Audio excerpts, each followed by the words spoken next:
Incredible! Anna Cramling takes on Magnus Carlsen.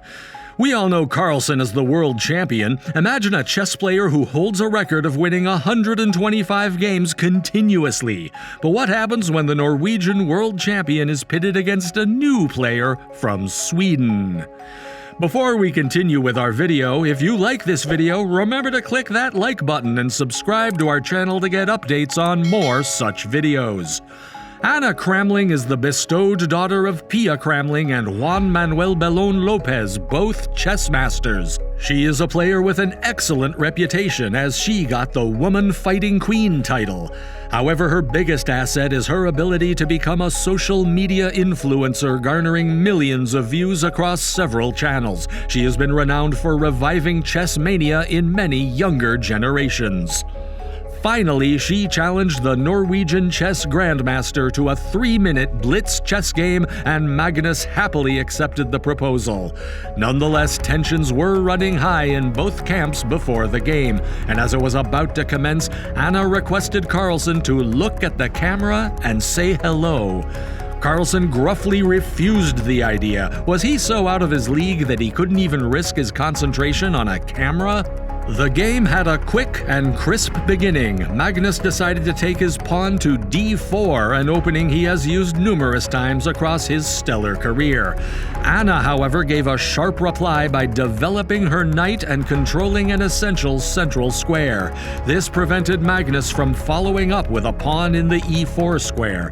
What followed was a swift development of various pieces on the board.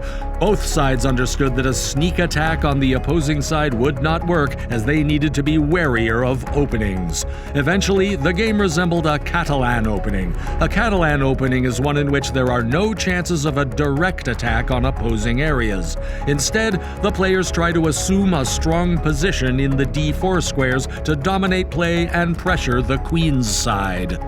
Now, this beginning on its own can be considered a masterstroke by Magnus. He managed to play to his strengths while compelling his opponent to follow the board as per his suit. This meant that the opening vying for control in the center squares that see several important pieces knocked out would not happen. The Catalan opening is incredibly technical and is known to result in several technical endgames, which is the forte of the Norwegian chess master. His experience in closing out games is second to none. It was all a very well-prepared trap for the 19-year-old to fall into.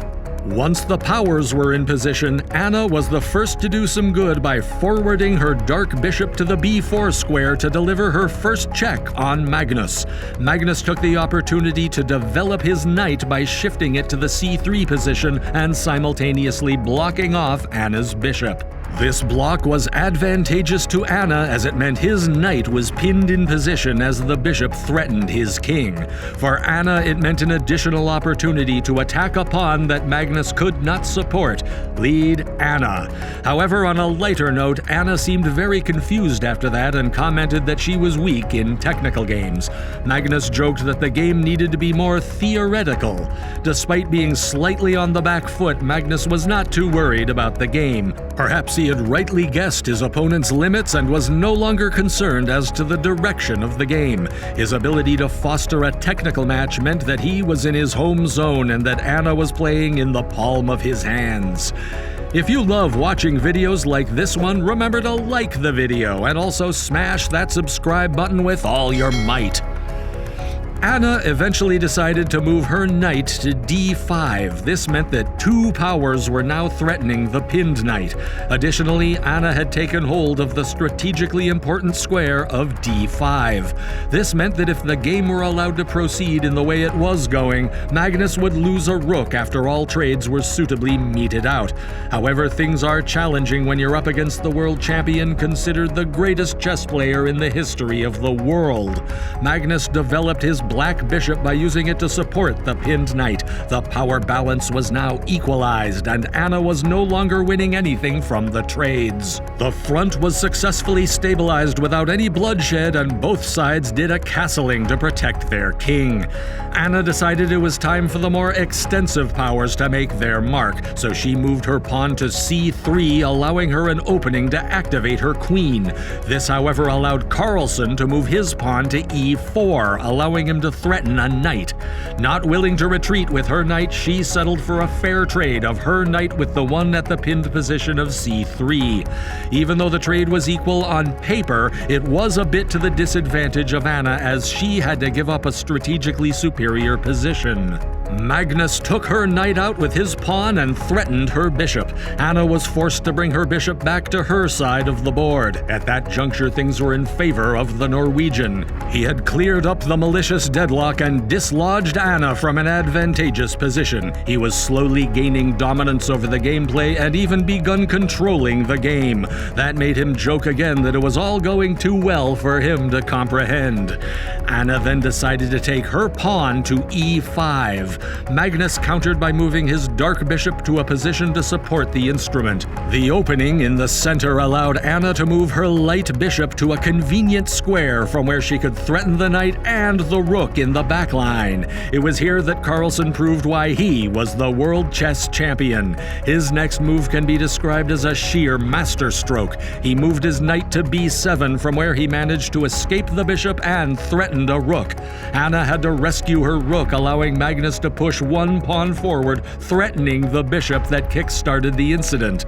The light bishop was trapped in an area where too many of her opponent's powers held sway. The surrounding areas are well protected. In chess, this is called a loss of tempo, when a piece is forced to fall back. This opens up a vast area for the opponent to operate and launch potentially devastating attacks.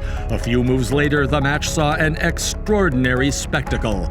Magnus began coaching her on her moves. Did that happen? He started calling tactics to make her guess his next attack.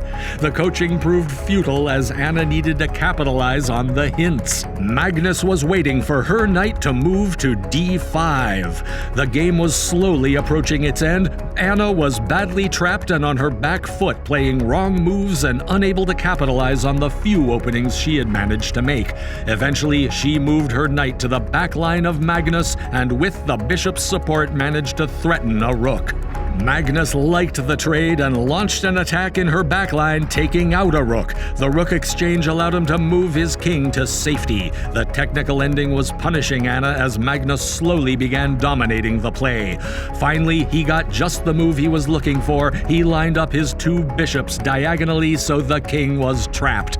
Anna tried to force a retreat using a pawn, but it had no support it could count on. She retired, knowing that there was no escape from Magnus's clutches. Did you enjoy the video? Then please like it and subscribe to our channel so that you become a master yourself. We will see you at the next one. Until then, keep watching Chesstics.